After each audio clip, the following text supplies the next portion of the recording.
play more. Hi everyone, my name is Trevor, and with me today behind the camera is my son Caden. Hi. And today we're going to combine our passion for golf and my son's passion for marketing and communications to bring you Trev's Golf Tips. So what is Trev's Golf Tips? Well, it's an introductory series of videos for those beginners or even those who have picked up a club, been to the range, been to a golf course, but just want to know the fundamentals to start their journey called golf. Welcome, and let's go to the range.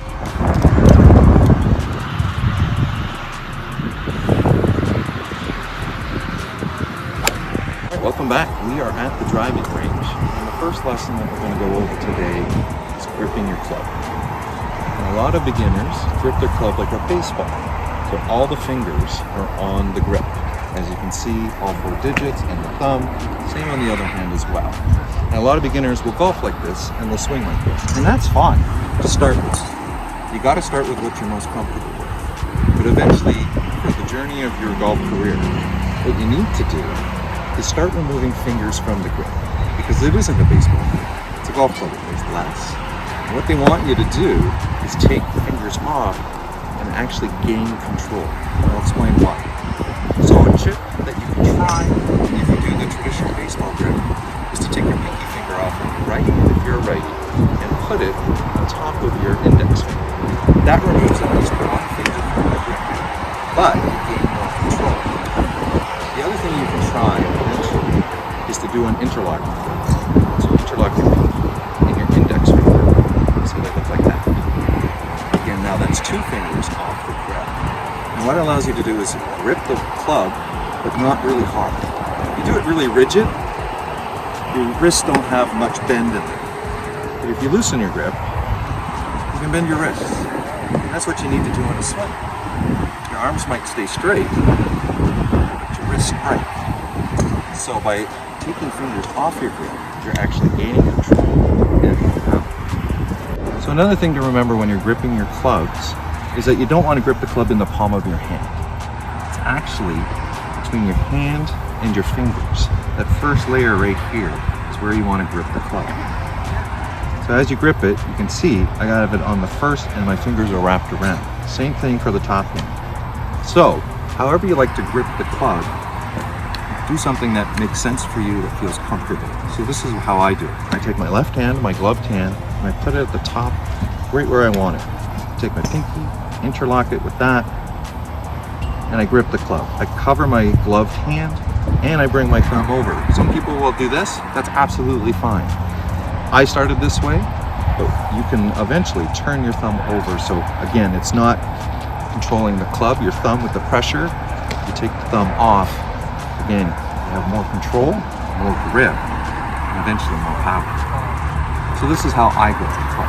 But whether you do it as a baseball swing, together or apart, whether you put your pinky over your index finger, or you do the interlocking, whatever is most comfortable for you and your swing is what you should continue doing until you get the time and experience and comfort and confidence to change it up. It will take years, honestly years, for this to start to become comfortable. Caden, can you attest to that? Yeah. So Caden started his golf career with this type of grip, eventually did this, and then he went to this. So eventually, try it every time you go out to the driving range. Do your normal grip, but then try implementing a new grip. My name's Brody. I've been golfing 3 times. Pretty new.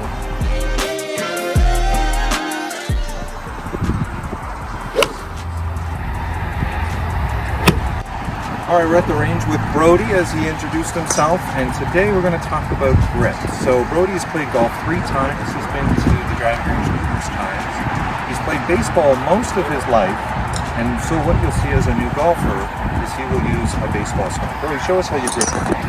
Just like one finger, kind of just like a baseball, touching hands, and then just kind of like that.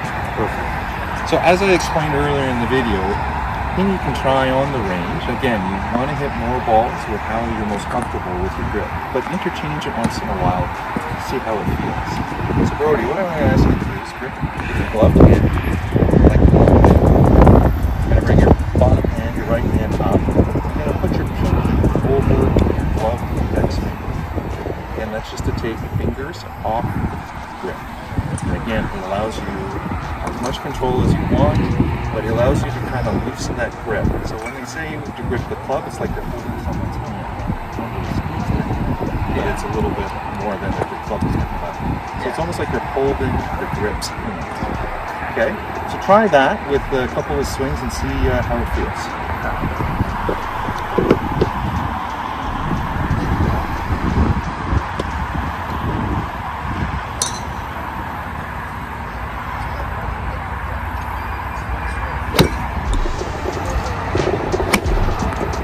Great. Okay. Now what I want you to try is what we call the interlocking grip, and that is taking 2 fingers off the grip. So again, we put our gloved hand down first, just like you normally would, and we lift our gloved index finger, our pinky from our right, and we interlock. And we wrap the rest of our fingers around it. Again, as I mentioned, you keep your thumb like here, or you can try putting it to the side, whatever feels comfortable. Why don't you try a couple shots with the interlock?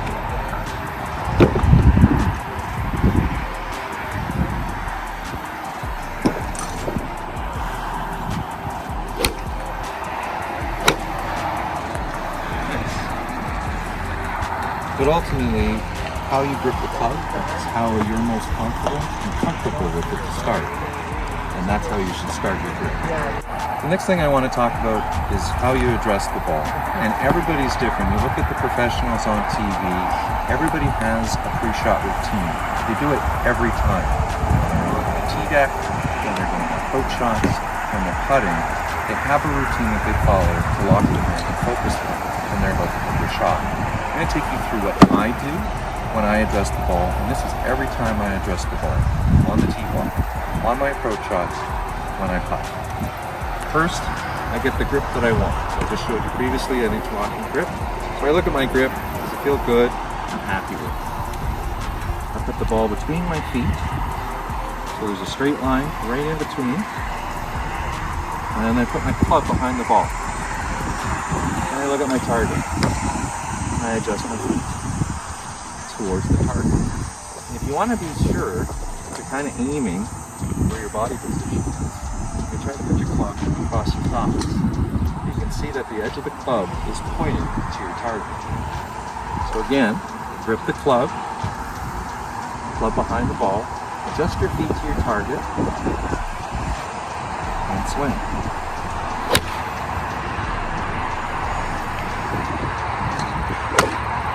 Just remember to do that every time, to have that routine, to lock into that next shot, and to have the focus that you need. It will be important like it is for baseball players, professional golfers, like all athletes, before they warm up for a game, or before they take a shot at that foul line for basketball, whatever the case might be, have a routine that works for you and can lock you in over your next shot. So I've just talked to Brody about how to address the ball and to have that routine. As I mentioned earlier, Brody's been playing baseball most of his life. He has that batter's box routine before he gets into the strike zone. Yeah. So what he's going to do is apply those same principles to a pre-shot routine for golf. And I've showed him mine, but he's going to do something that's most comfortable for him, and that is the main point in all of this. So make sure that whatever you do, it feels the most comfortable to you. Brody, why don't you tell the viewers at home how you're going to address your ball? Mine's pretty simple. I just bring the club down right behind the ball, look at my target, using the putter to make sure my feet are straight.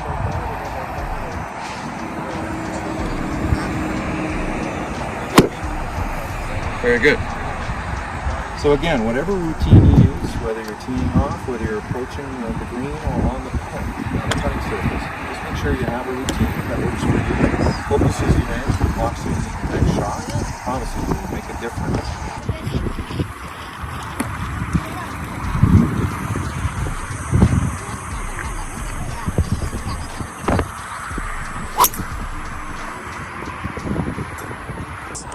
All right, let's head back to the porch.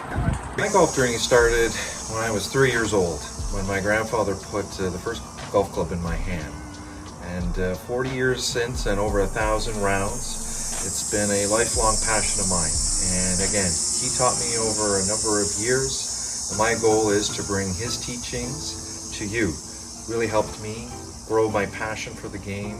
Just love the experience and I want you to have that same experience as I do. We'd like to thank Brody for coming out for our first video.